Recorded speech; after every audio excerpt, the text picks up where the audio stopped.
Hi guys, quick reminder lang dito sa Season 1 snapshot ni Susu Value.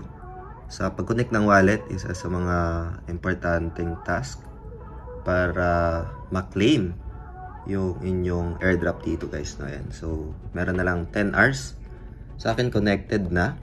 Sa mga na-late and gustong mag-join sa Season 2, nag-start na.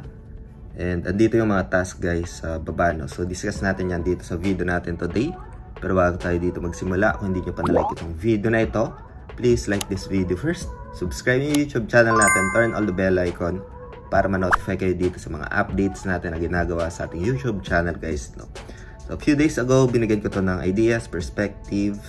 Itong si Susu Value, nagkaroon na ng Season 1 snapshot. And sa mga gustong humabol, Season 2, pwede pa rin guys. No? Meron ditong farming phase. Ayan. So, nood ka lang ng YouTube. Share code ka lang dun sa kanilang X, Twitter. You can get yung mga XP guys. So, yung official link na ito, lalagay ko na lang sa description ng video na ito para mapuntahan nyo.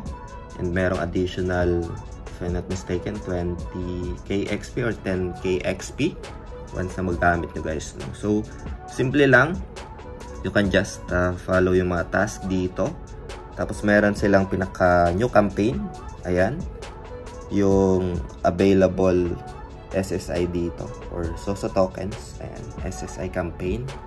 Once na mapuntahan nyo ito. No? So, simple task. And other task pa dito makikita natin that you can get XP.